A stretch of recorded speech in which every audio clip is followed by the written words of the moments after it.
Je n'aime pas Rodin. Brutal, rustre, vaniteux, égocentré. Je ne l'aimais pas. Grâce à ce film, je l'ai découvert sensible, courageux, anticonformiste, entier, indifférent aux modes. Précurseur, l'homme fascine encore 100 ans après sa mort en 1917. Pour le film, des artistes d'aujourd'hui s'inspirent de Rodin et le racontent.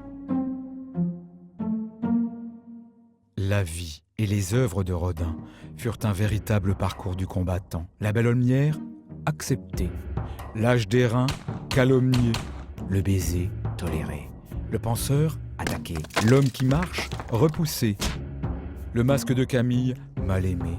L'adieu, Nijinsky, le buste de malheur, jamais gagné. L'idée même du musée Rodin. Des années rejetées. Aimer, espérer, désirer, vieillir, souffrir, c'est notre condition. Rodin nous raconte tel que nous sommes. Mais attention, Rodin triche. Il crée des corps, des attitudes qui semblent réalistes. Il invente, assemble, bricole. Méfiez-vous de ce que vous allez voir.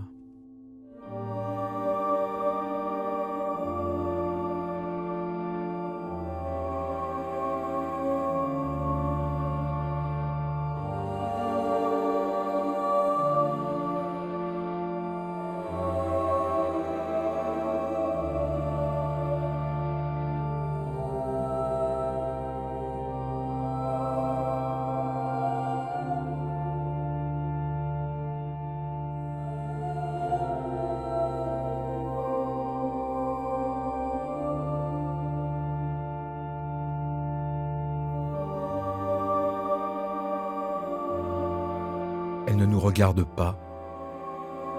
A-t-elle peur du regard que nous pourrions porter sur elle? Devine-t-elle que nous ne souhaitons pas voir ce que nous risquons de devenir? Elle est seule, accrochée à des restes de vie qui n'empêcheront pas l'inéluctable. Elle a été, elle est, ou pourrait être notre mère, notre grand-mère. Elle est la femme, elle est l'homme, elle est la condition humaine.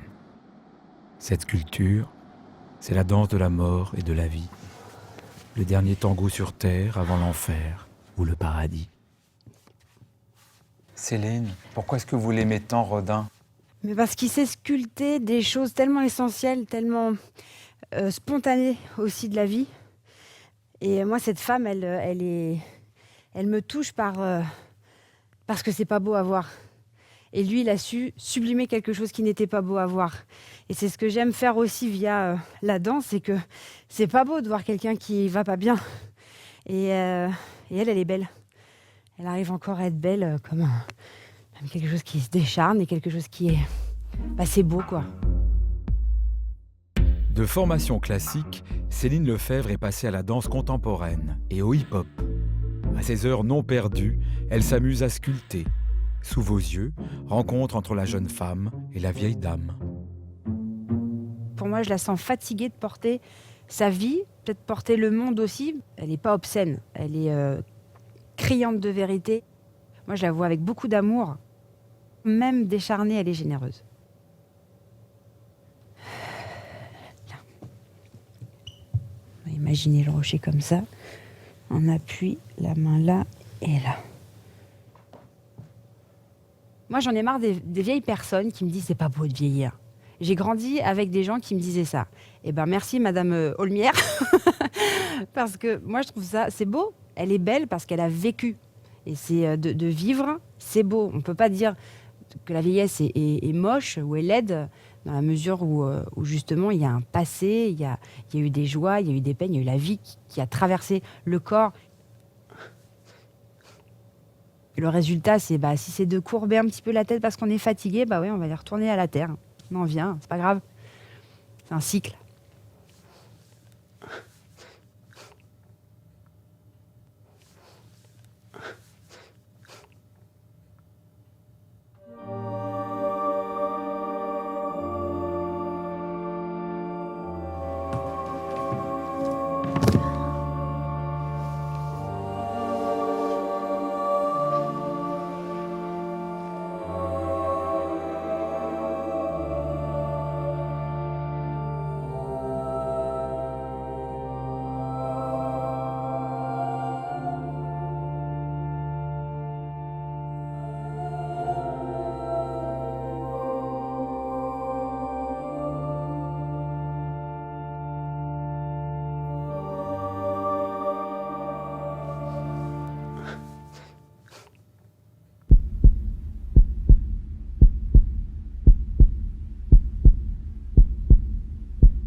C'est la sculpture par laquelle le scandale arrive.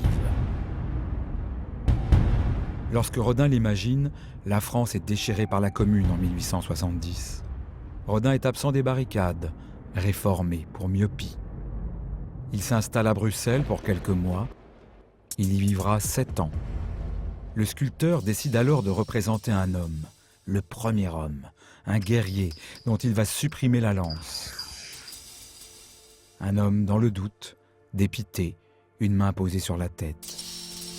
Rodin a vu les sculptures de Michel-Ange en Italie. Il souhaite être aussi expressif et réaliste que son maître. La réussite est telle qu'on accuse Rodin d'avoir réalisé un moulage directement sur son modèle. En réalité, un soldat belge posa pendant 18 mois, secrètement, clandestinement, et ne put donc pas témoigner.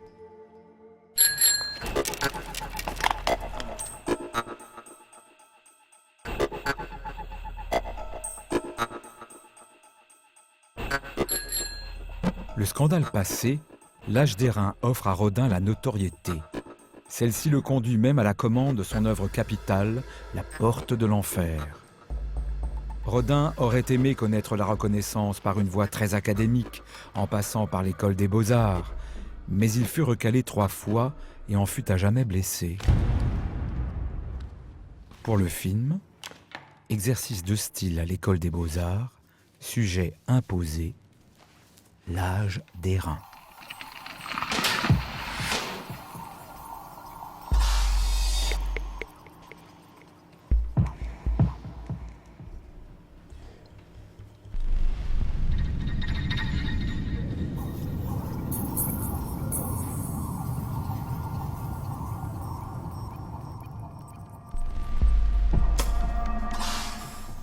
J'aurais aimé être l'élève de Rodin pour apprendre en fait avec lui sa façon de fonctionner en fait. C'est-à-dire sa façon d'oser jouer avec le mouvement, jouer avec la morphologie, avec l'anatomie, parce que ces œuvres sont morphologiquement complètement fausses.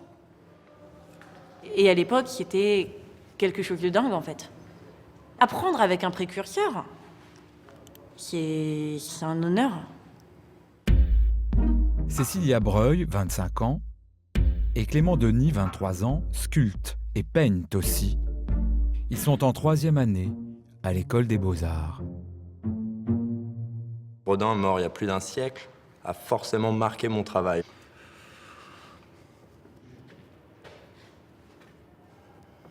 Il y a toujours une question de la position du corps, des dynamiques qui se posent et qui sont celles de Rodin. Donc je m'approprie d'une certaine manière ces questionnements et ces réponses qu'il a trouvées d'une part dans son travail.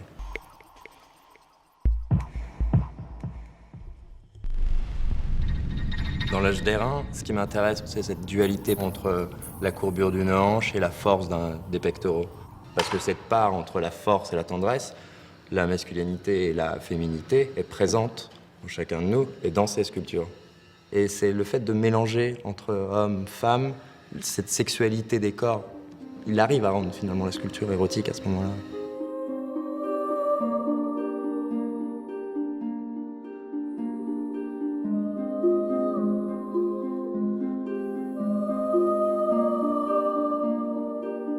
Je fais exactement comme Rodin, j'enlève ce qui m'intéresse pas.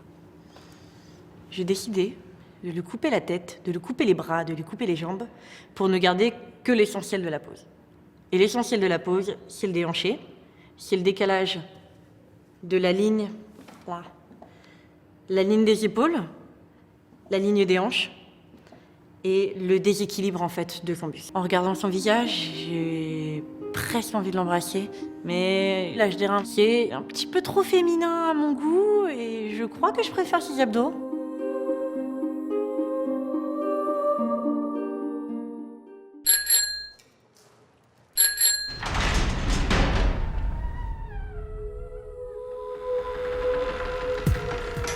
Voici les portes du paradis.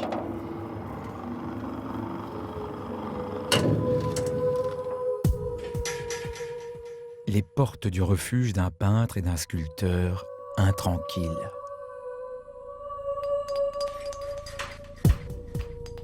Comme pour Rodin, Une œuvre de Garouste naît souvent de lectures acharnées. Des livres lus, Rodin et Garouste s'inspirent, mais n'en sont pas prisonniers.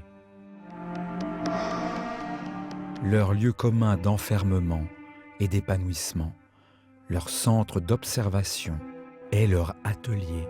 Rodin, Garouste, pour eux, tout est d'abord une histoire de dessin Oui. et de main. J'étudie une main. Comme Rodin, Garouste a mis du temps à accéder à une notoriété internationale. Avant d'être collectionné, exposé, Garouste a vu certaines de ses œuvres mal comprises, voire déplacées. J'étudie une main. J'étudie ma main. D'ailleurs, je vais étudier ma main, plutôt ma main droite en fait. Mais pourquoi faire après? Parce que pour faire mes sculptures, ça passe avant tout par quelques esquisses. Il faut que ces esquisses se mûrissent un peu dans ma tête. Et ensuite, soit ça devient des peintures, soit ça devient des sculptures.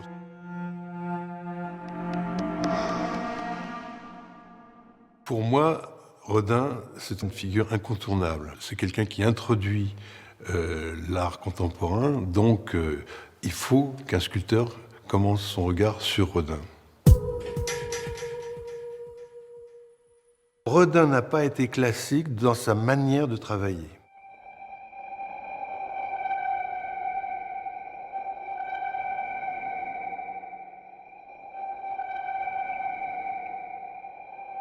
Quand je vois ces montages avec la tête de Camille Claudel et tout d'un coup cette main, c'est là où il y a une extraordinaire liberté. Et vous remarquerez que dans cet ensemble, entre cette tête et cette main, la main est beaucoup plus vivante que la tête. La tête est un peu, je la trouve pas passionnante, mais je crois qu'il a eu besoin de cette main pour rendre cette tête plus vivante, qui était un peu sans âme.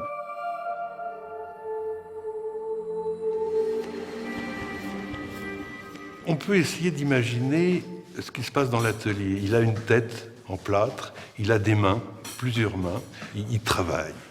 Il attend de sa sculpture quelque chose qui va jaillir, et peut-être que c'est la confrontation de ces deux objets, finalement, où il se passe quelque chose. Pour moi, Rodin, c'est un iconoclaste. Et quand tout d'un coup, il fait l'homme qui marche, qui n'a pas de bras, pas de tête, etc., il est à l'essentiel parce que tout d'un coup, il s'est débarrassé de tout ce qui est conventionnel.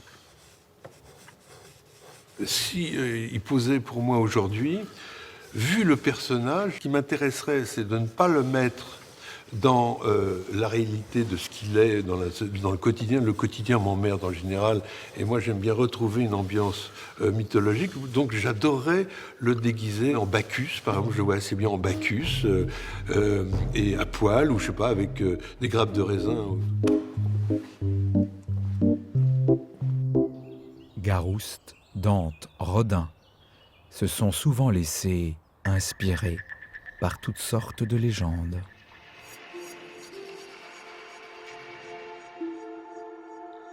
Paolo et Francesca se désirent. Malgré les apparences, leur amour est en danger. Ils s'enlacent, ils s'embrassent, et pour combien de temps? Le couple est fusionnel, mais illégitime. Laissons-les s'embrasser avant qu'il ne soit trop tard.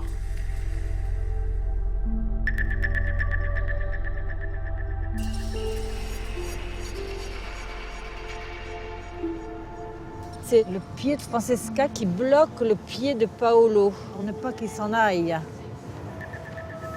Une jambe. Qu'est-ce que c'est? Un enchevêtrement de jambes. Je vais essayer d'aller un petit peu plus haut pour voir. Le baiser dure depuis des années. Ça ne s'arrête jamais. Ça ne s'arrête jamais. Josiane Lelièvre ressent, touche, mais ne voit pas. Elle fréquente des ateliers de sculpture assidûment depuis qu'elle a perdu la vue. Quand je touche les sculptures de Rodin, je ressens vraiment ces sentiments, tous les sentiments qu'il a pu mettre dedans. Quand on sculpte, on ressent quelque chose de très très fort parce qu'il y a une petite partie de nous qui s'incruste dans la sculpture. La sculpture, ça parle. Rodin a reproduit des hommes très musclés, des beaux athlètes. C'est très agréable au toucher, hein, franchement. Mais bon, c'est pas proche de la réalité quand même.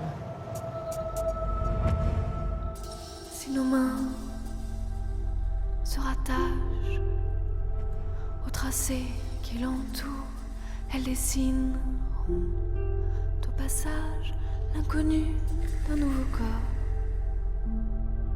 Nos mains sur un fil se rappellent leurs idylles.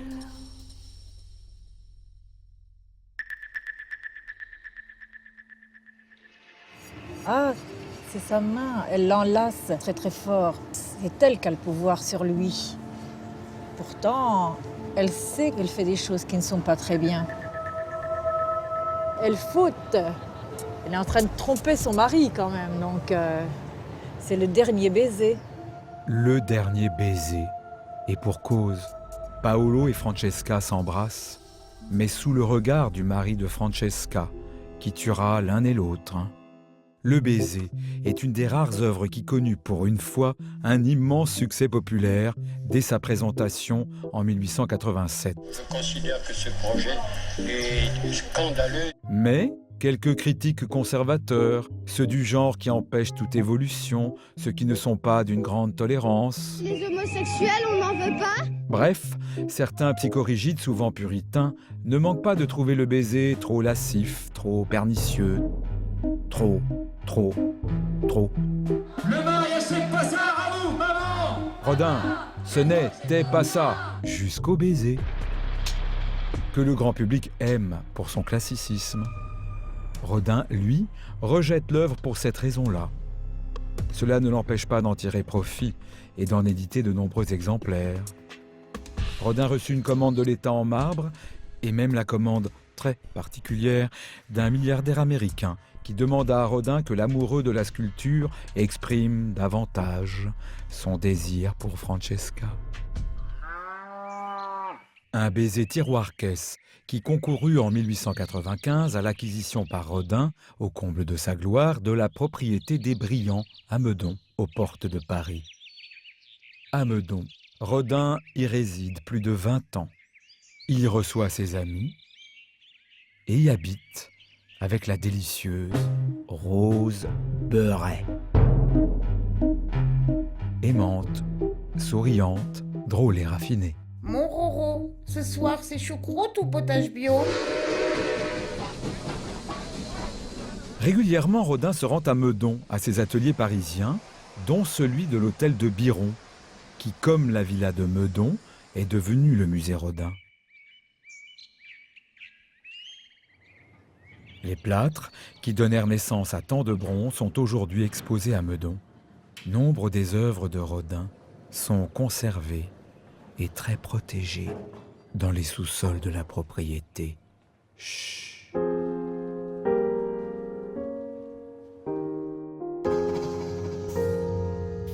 Et il y eut ce jour à Meudon, où le penseur accueillit son créateur pour le protéger éternellement. Depuis le 24 novembre 1917, Rodin fait tombe commune avec sa femme Rose, au pied du penseur, unis pour toujours et comme jamais, par une couverture de lierre, histoire de ne pas avoir froid l'hiver.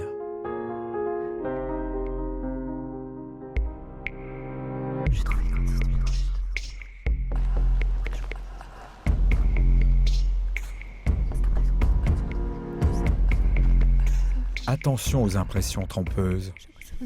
Cet homme semble de bloc, solide et fort. Il pense et il doute. Ses pieds s'accrochent à la terre comme si le monde allait se dérober sous eux. Nul ne sait quelle pensée encombre son esprit. Le penseur perturbe tous ceux qui l'observent. Il est peut-être aussi perturbé par ceux qui le regardent.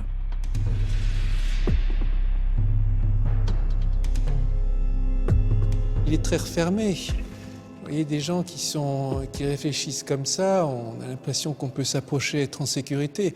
Mais là, on a l'impression que si on s'approche un peu, oh là là, c'est vrai qu'il est un peu intimidant. Cet homme calcule, essaie, cherche, envisage, cherche encore comme un sculpteur. Intellectuel engagé, il pense beaucoup. Et je suis un peu surpris parce que c'est une position inconfortable. Ça m'arrive souvent de m'arrêter, de réfléchir intensément, préparer mes cours. Et je ne me mettrai jamais dans une position pareille. Je serais plutôt comme ça, par exemple. Vous pouvez me dire pourquoi vous êtes en chaussettes? Pour recréer la sensation qu'il doit éprouver. Lui, il est pieds nus. La façon dont on touche le sol, c'est extrêmement différent selon que vous êtes chaussé ou pas. Le coup doit faire très mal sur la cuisse. J'ai essayé tout à l'heure et j'ai trouvé ça douloureux. J'ai envie de lui toucher l'épaule. Adolescent, Jan Kefelec a découvert l'érotisme, voire les femmes, par des dessins coquins de Rodin, découverts dans un livre offert par son père. Je trouve que cette épaule a quelque chose de rond, qu'elle a quelque chose de très féminin, qu'elle a quelque chose d'universel, qu'elle a quelque chose de fatigué, qu'elle est pleine de bonté. Je sens qu'elle a déjà porté énormément de fardeau. On sent qu'il a eu le poids comme ça de tellement de doutes sur les épaules que je penserais, j'imaginerais par cette caresse, l'alléger comme ça, le soulager de son effort. Peut-être on a envie de caresser les épaules, voir si c'est aussi ferme, musclé que ça en a l'air. Pour moi, c'est un homme qui se demande si ça en vaut la peine. Visiblement, il a déjà fait la moitié du chemin. Il doit avoir, je sais pas, peut-être une quarantaine d'années. On a l'impression qu'il n'a pas envie de regarder en avant. Donc, au moment où tous les espoirs semblent permis, parce qu'apparemment, il est en excellente santé, et brutalement, là, il est saisi d'un doute.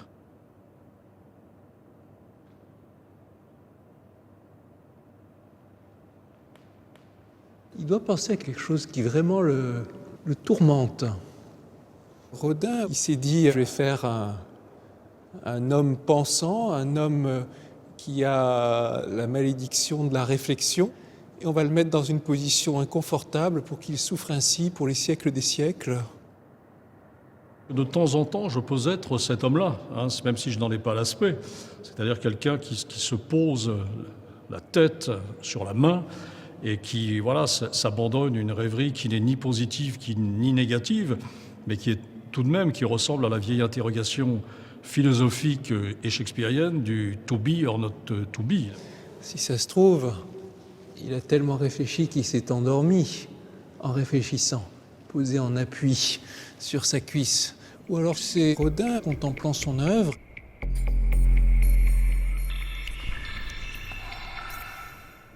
Vous pouvez le laisser tranquille, s'il vous plaît, maintenant?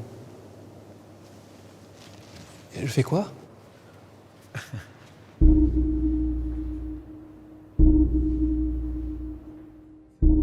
Le penseur, comme de nombreux chefs-d'œuvre de Rodin, devait faire partie d'une œuvre monumentale appelée La Porte de l'Enfer. Une porte qui ne s'ouvrit jamais, mais qui occupa son esprit pendant une vingtaine d'années. Commandée pour un musée qui ne vit pas le jour, cette porte s'inspire d'un texte de Dante appelé la Divine Comédie.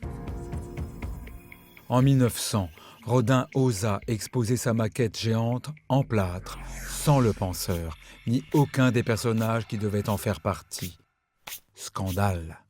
Il est sûr que la vie de Rodin, c'est un exemple pour tout artiste, c'est-à-dire il faut aller de l'avant, quels que soient les bâtons que l'époque viendra mettre dans les roues. À chaque fois qu'un artiste est un peu original, comme Rodin, il est certain qu'il vient comme ça à la traverse de tous les clichés qui sont en place, de toutes les médiocrités de la société.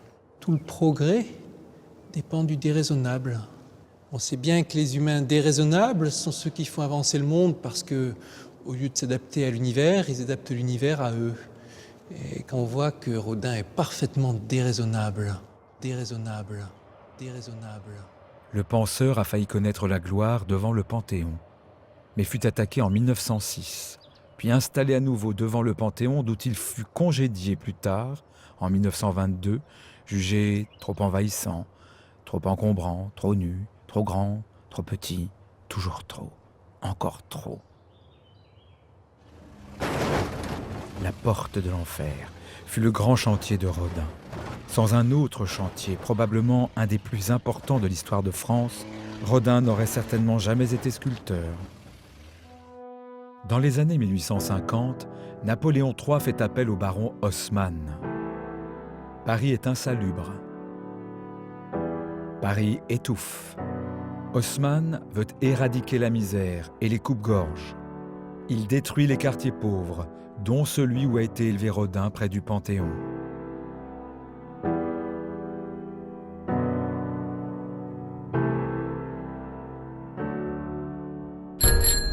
Haussmann réorganise, refaçonne la ville. Par de grands axes, il veut canaliser d'éventuelles révoltes. Il veut que ça circule. Nouveaux édifices, nouveaux parcs, nouvelles places et avenues s'enorgueillissent d'innombrables sculptures. C'est l'effervescence générale. Partout des ateliers naissent. L'adolescent Rodin va y apprendre à embellir le monde et à inventer le sien. Je crois que les artistes n'ont pas aimé ce qui est arrivé à Paris. Tout est devenu magnifiquement régulier, donc horriblement régulier. Haussmann, transformant Paris, a transformé Rodin. Il n'y a rien de rectiligne dans les sculptures de Rodin. Stéphane s'est fait connaître planétairement pour ses bandes dessinées, inspirées par la recherche du temps perdu de Proust. Pour le film, il croque Rodin. Pour imaginer, dans ce film, le début d'une histoire de bande dessinée, il a fallu que je le place dans son contexte, dans son époque, dans ce qu'il vivait depuis déjà 30 ans pratiquement, qui était la transformation de Paris. Un décor urbain qui change à ce point, c'est quand même très rare dans l'histoire.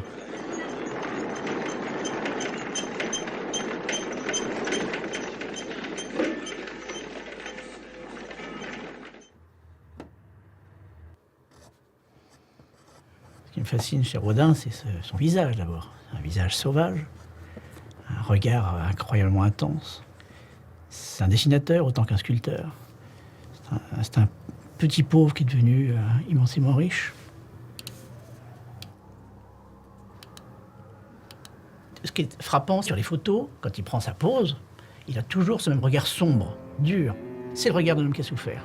Oui, Rodin a souffert d'avoir perdu la femme de sa vie, Maria, sa sœur, religieuse, qui crut toujours en lui et mourut bien trop jeune. Le père de Rodin, petit fonctionnaire à la préfecture, crut toujours en son fils et fut son premier modèle. Malade, il perd son emploi, les Rodin déménagent et leur misère s'accroît. Ces disparitions et déménagements ont conduit Rodin à un fort sentiment d'abandon, qui explique peut-être ses relations affectives compliquées et sa difficulté à s'engager. Rodin a 22 ans quand Maria meurt. Désespéré, il se réfugie dans la religion. Rodin réalise le buste du révérend père de sa congrégation en tant que frère Augustin. Le père Aymar remarque que Rodin est bien plus inspiré par l'art que par Dieu. Il l'incite donc à quitter les ordres pour vivre pleinement sa vocation de sculpteur. Il est temps que je vous confie quelque chose. Mon seul guide est mon plaisir. Je ne fais jamais que ce qui m'intéresse au moment qui me convient. Pour qu'une œuvre promette d'être belle, il faut que l'artiste éprouve le besoin ardent et joyeux de la créer. Un principe édicté par Rodin, qu'il suivit tout au long de sa vie, pas à pas.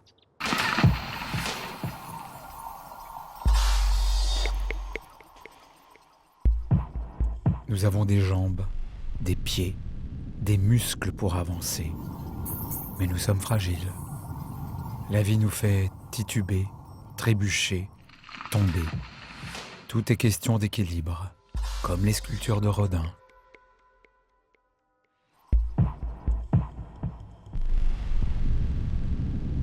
La vie ne tient qu'à un fil. Rodin ne cesse de nous le rappeler.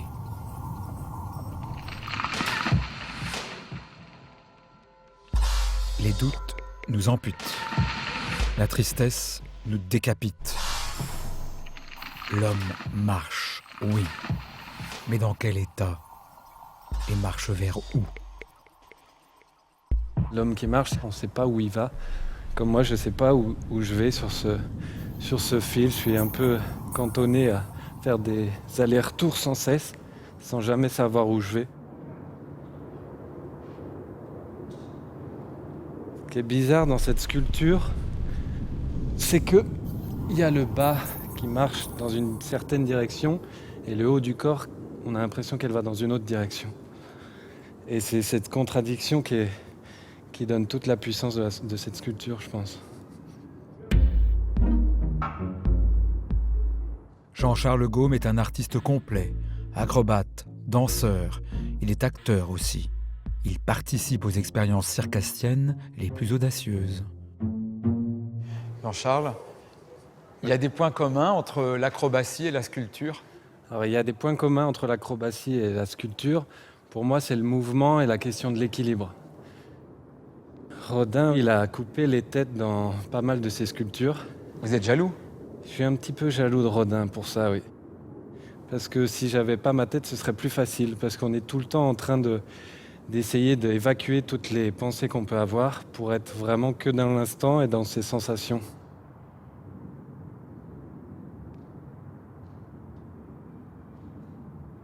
Quand je vois des sculptures de Rodin, c'est vrai que je vois presque des funambules. Je pourrais voir des funambules dans la même recherche d'équilibre que la mienne. Rodin admire le monde des acrobates et de la danse.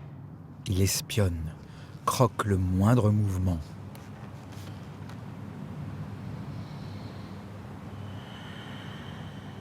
Rodin demande plus à ses modèles d'évoluer librement que de poser, cadenassés dans des positions artificielles. Oui, j'aime Rodin parce qu'il fait tomber les règles.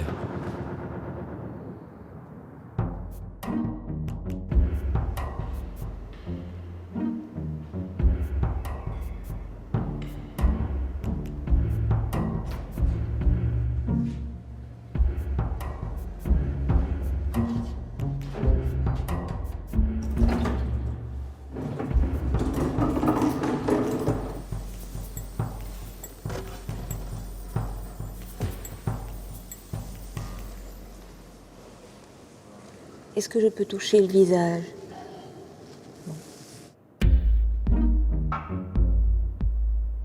Quatre Césars, 2 Molières. Et dans la vie de Dominique Blanc, 1 Patrice Chéreau. Metteur en scène mythique pour tragédienne unique. C'est un adieu. Donc, si c'est Camille Claudel, c'est l'adieu à Rodin. Donc, c'est la fin d'une histoire d'amour. Enfin, moi, c'est vraiment l'impression que j'ai. C'est pas un au revoir, c'est un adieu. C'est tragique. C'est grave. Avec notre imaginaire de spectateur, on invente Rodin qui est de l'autre côté, on invente le face-à-face, on imagine le duel. Puis après, tout est permis. Mais c'est un drame.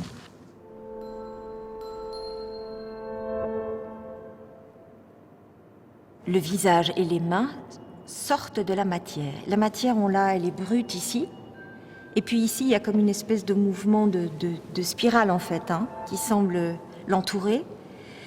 Et on peut imaginer soit qu'elle va retourner à la matière et à ce moment-là, elle sera probablement engloutie dans son chagrin, soit qu'au contraire, elle surgit pour un ultime adieu. Tout est possible, en fait. Et c'est 1000 fois plus intéressant et 1000 fois plus fort que si on avait le visage, le corps tout entier, la silhouette. Et ça, je pense que c'est propre à Rodin. Rodin est un excellent metteur en scène, dramaturge aussi. Il met en scène les corps et le désir de façon absolument splendide. On a envie de silence, en fait.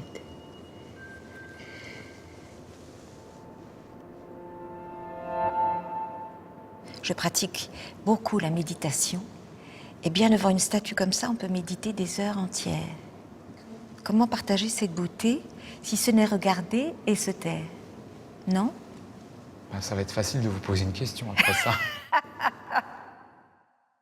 Mon amour, sur mes lèvres posez un adieu silencieux.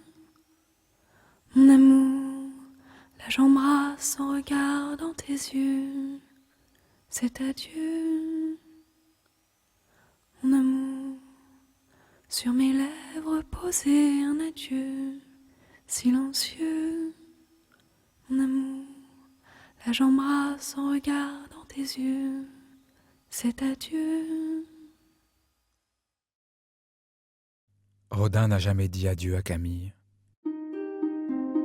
Leur relation passionnelle dure plus de 10 ans.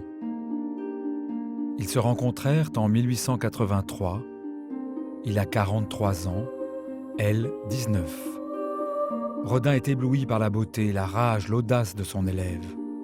La fougueuse Camille devient sa maîtresse, sa muse, une collègue sculpteur, une des femmes de sa vie, mais pas la femme de sa vie. Camille tombe enceinte. Rodin lui demande d'avorter. Elle comprend qu'elle ne deviendra pas Madame Rodin. Elle devient folle. Elle ne sculptera plus jamais. Rodin n'a jamais dit adieu à Camille. Il ne l'a donc jamais abandonnée. Il demande à ses amis d'acheter ses œuvres. Il l'aide financièrement sans qu'elle le sache, afin que sa nouvelle condition d'interné psychiatrique ne soit pas des pires. Rodin impose même que soit créée dans son futur musée une salle Camille Claudel, avec une exigence, qu'on ne puisse jamais déplacer les œuvres de Camille, qui jouxtent ainsi pour toujours les œuvres de Rodin. Rodin n'a jamais dit adieu à Camille.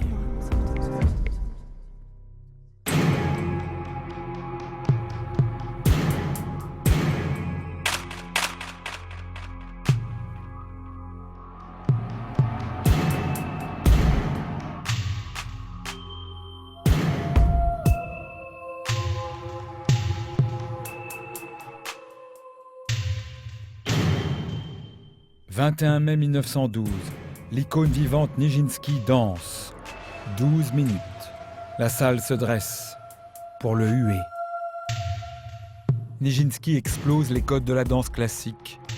Pour le défendre, un homme de 72 ans monte sur scène. Rodin. Est-ce que je me vois? C'est pas un miroir? Peut-être. Peut-être c'est un miroir. Opéra de Paris, New York, Milan, Séoul, Moscou, le monde entier connaît Angelin Prel-Jocage. Et son monde, c'est la danse contemporaine. Là, il y a quelque chose qui contient presque tout ce que peut être la danse. C'est-à-dire à la fois la tension, le muscle, à la fois le mouvement et la présence de l'être à l'intérieur du mouvement. Je crois que c'est ce qu'on peut montrer de plus beau de Nijinsky. Rodin, chorégraphe, assurément pour moi, parce qu'il y a toujours un mouvement chez lui.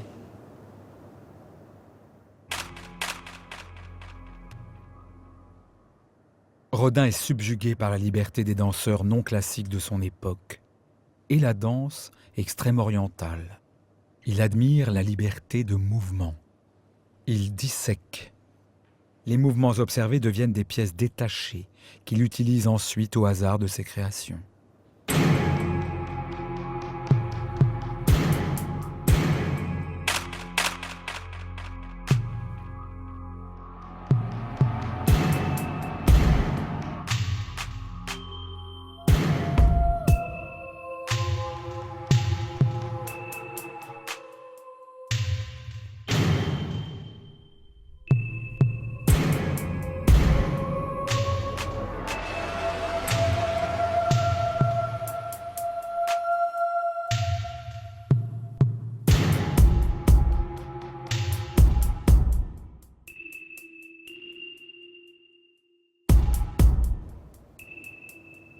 Rodin, il aimait la danse contemporaine de son époque parce que je crois que c'est quelqu'un qui disait qu'il fallait admirer les maîtres qui nous ont précédés, mais en aucun cas les imiter.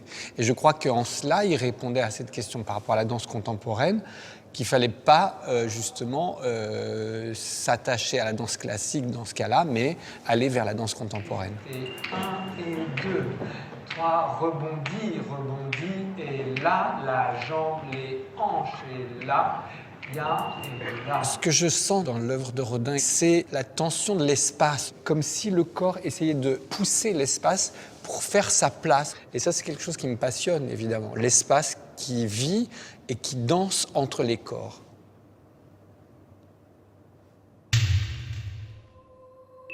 Angelin Préjocage a imaginé il y a plus de 20 ans un solo inspiré par la force et la fragilité des sculptures de Rodin, étude inachevée.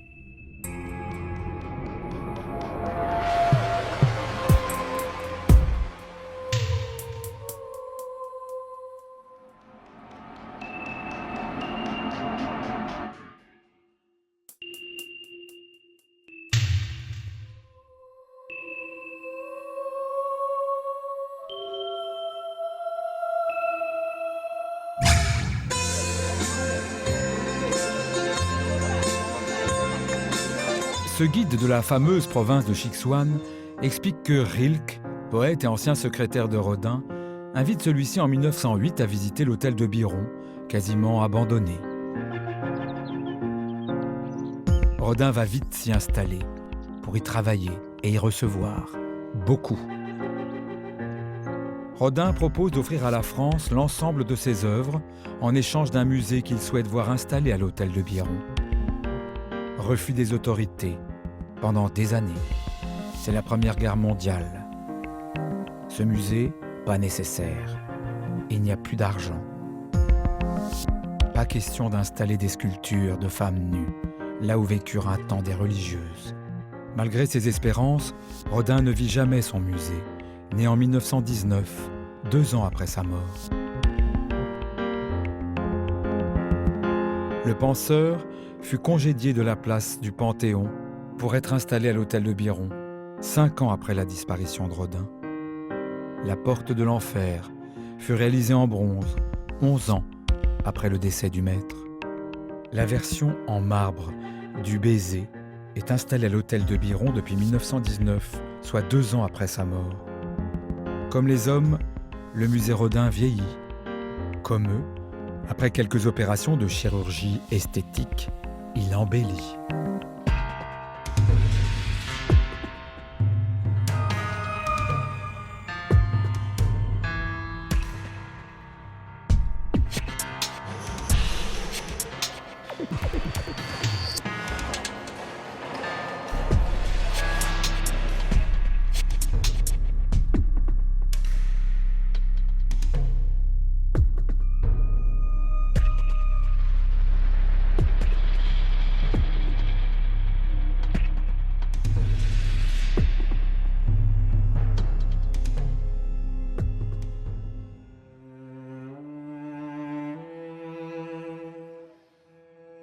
Voici le maestro Gustav Mahler. Mahler, comme Rodin, après avoir été dédaignés, deviennent au début du XXe siècle des créateurs vénérés dans le monde entier. Tout petit peu moins. Voilà, c'est beau. Tu vois que ce soit le même... Mais c'est toi qui dis... un poil moins encore. Voilà. Gustav Mahler et Rodin se rencontrent en 1909. Mahler pose régulièrement pour Rodin. La musique de Mahler résonne pour la première fois à l'hôtel de Biron, là même où le compositeur a posé. Extrêmement sensible et doué, Henri de Marquette a composé pour le film une transcription pour violoncelle seul d'un extrait de la 5e symphonie de Mahler.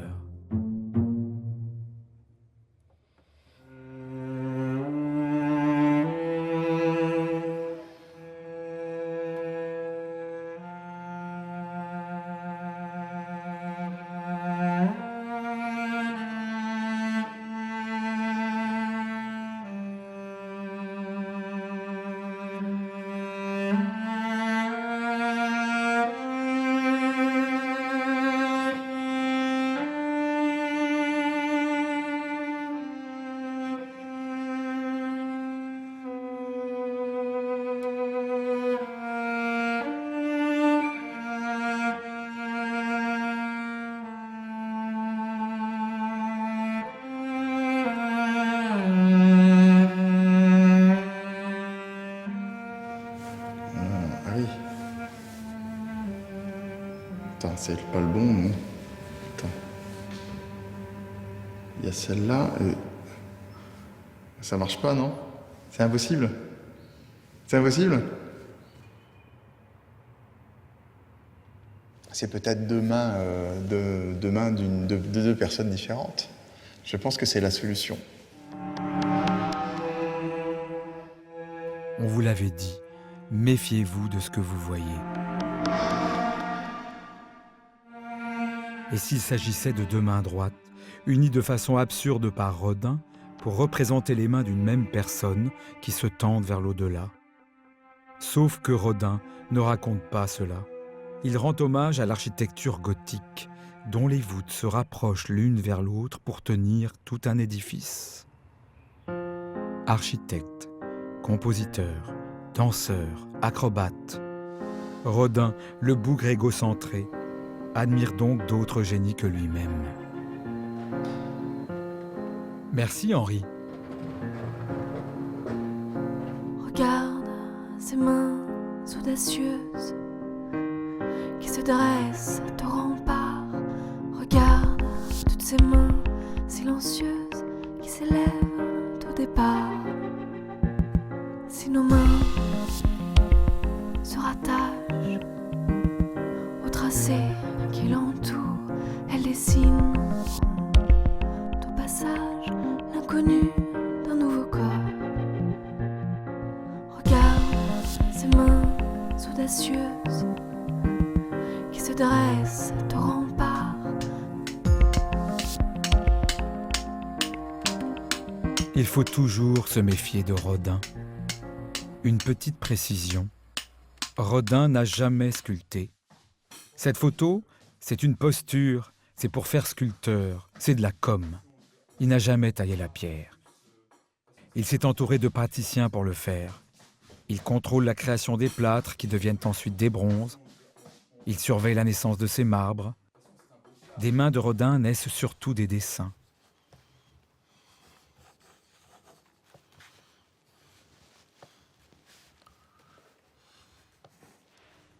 Avec ses mains, il malaxe frénétiquement la glaise ou l'argile.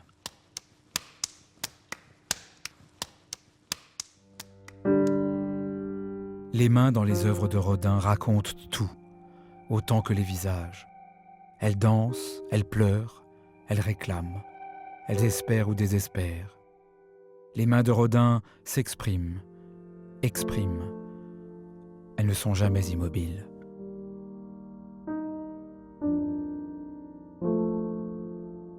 Pour Rodin, l'immobilisme, c'est la mort.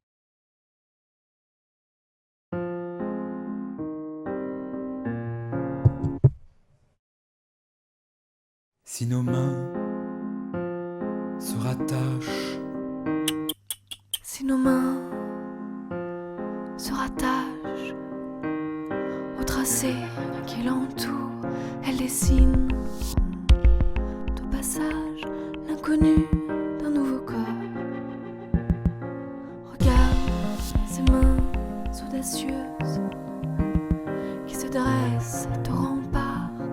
Regarde toutes ces mains silencieuses qui s'élèvent au départ.